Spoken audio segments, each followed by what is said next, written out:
for a few minutes about how you all, as first people, might think about how you can take advantage of your first experience. And I've given this talk a couple of times over the years, but I never have enough time. So you're going to get the non-Reader's Digest version of it. Especially folks on the web, you may not actually know my background. I have a computer science degree from the University of Washington. I was a senior engineer on Microsoft Windows for about 8 years, and back when it was a little tiny company.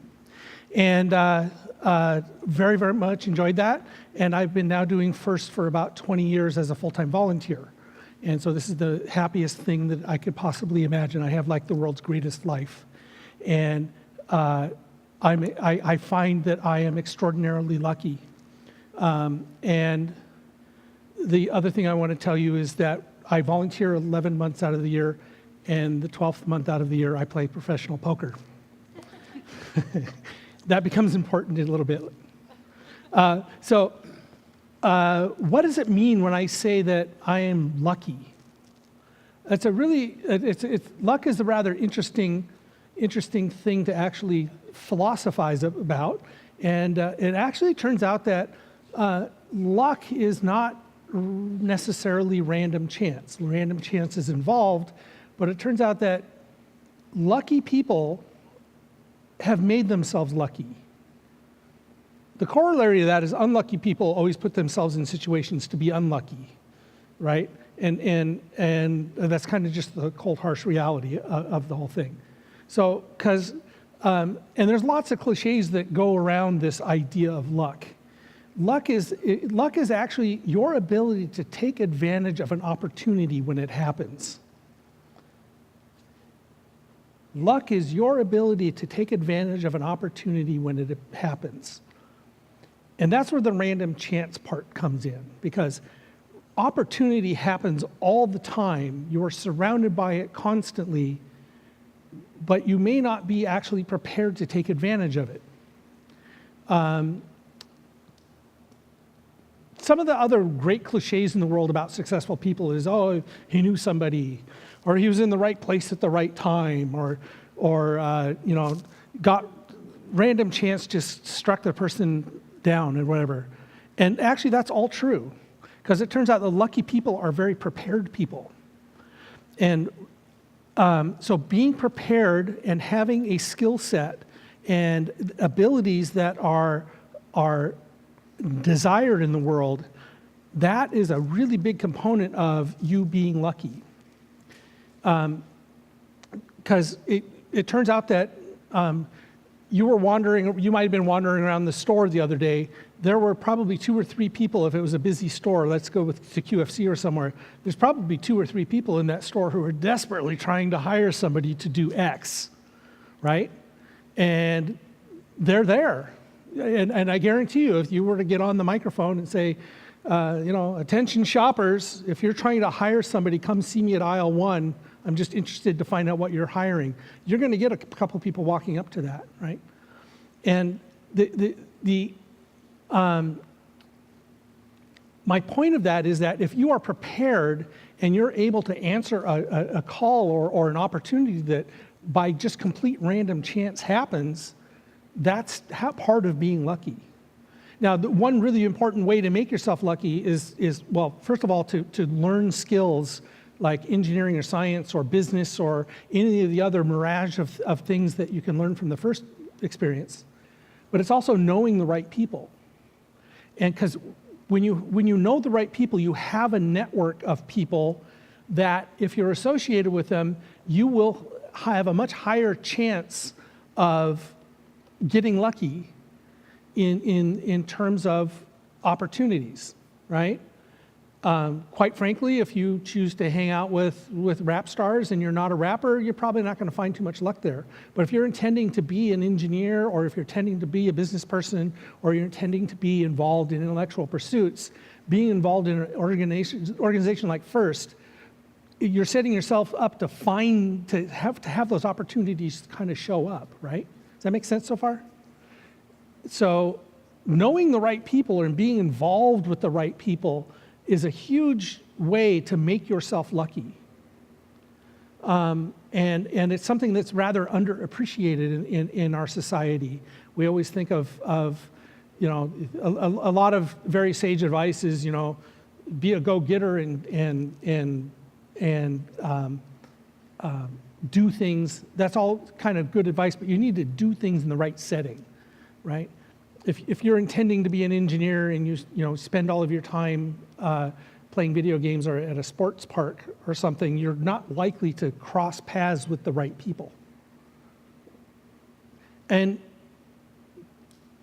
another really important thing about being both prepared and knowing the right people is being able to identify when an opportunity has just smacked you in the face.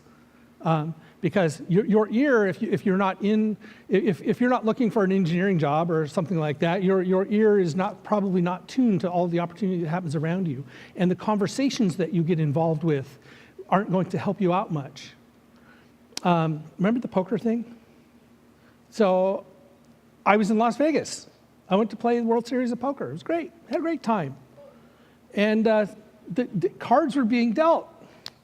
And some guy tried to bluff. And I knew he was bluffing. It was obvious. So I called him. And he had a pair of deuces, and I had a pair of aces. I'm feeling really good. And the last card on the river was a deuce. Bam, I'm out of the tournament, right?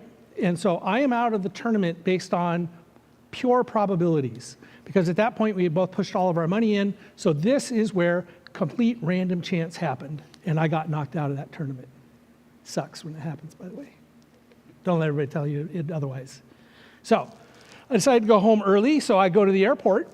And I was an hour early for my flight. So I'm sitting at the McCarran Airport there in Las Vegas.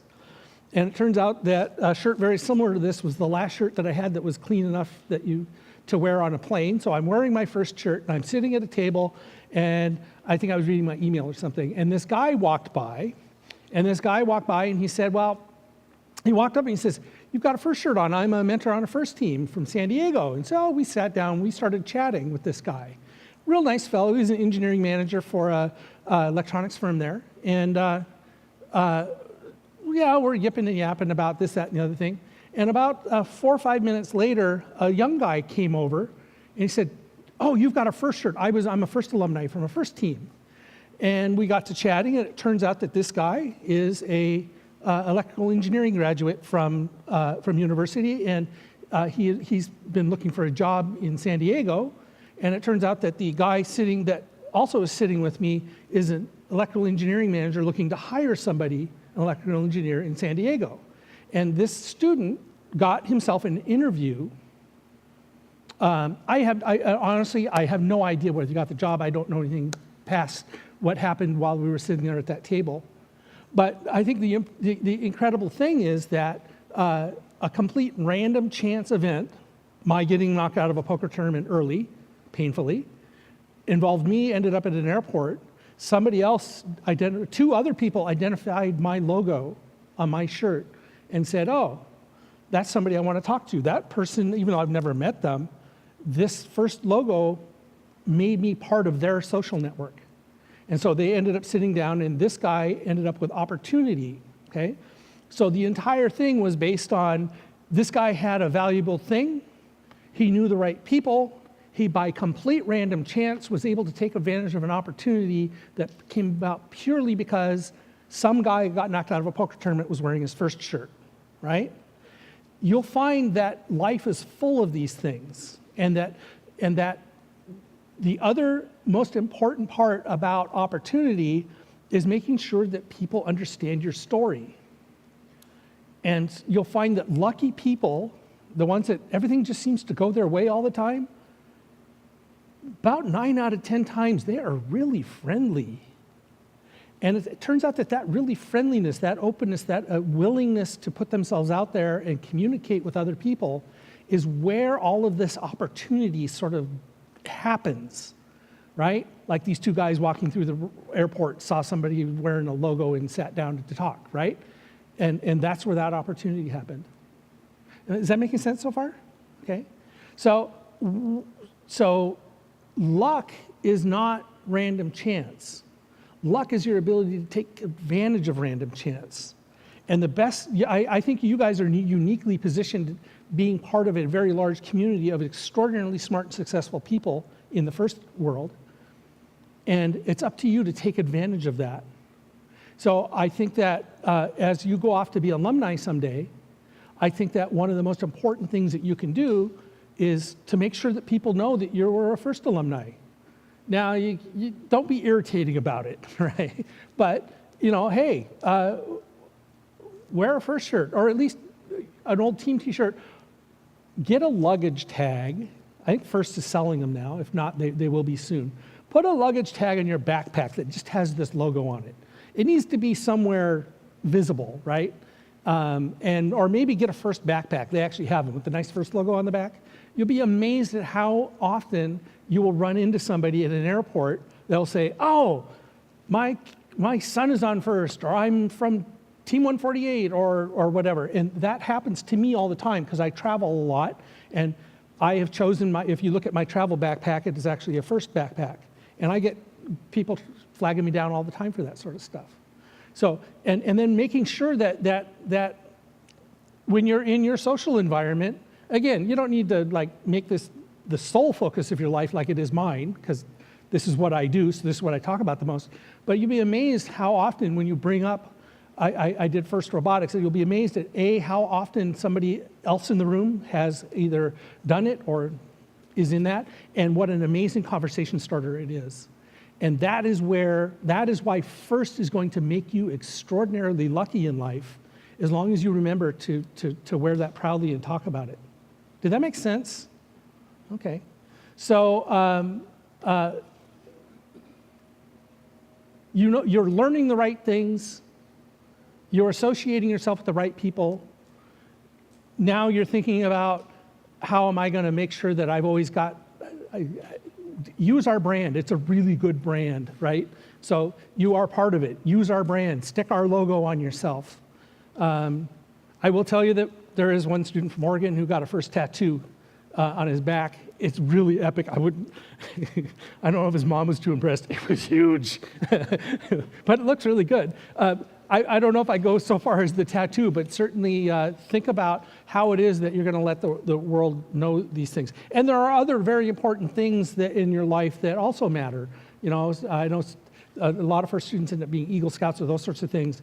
And I don't want to call it self-promotion, but I think it's part of identifying yourself to your community about what you find important to you, what you felt is an important part of your development in your life. And whether it's First or whether it's something else, making sure that others know that and being kind of open about it. Okay, so remember the power curve? There was the efficiency side, and then there's the suck side, the battery dead side. So you want to stay on the good side. So you don't want to irritate people with your First stories like I do all the time, because that's all I ever talk about. But so a little bit of temperance here will help. Okay. But make sure and brand yourself, because we're proud of you, and you should be proud of yourselves, and you should also be proud to be part of First. Thank you.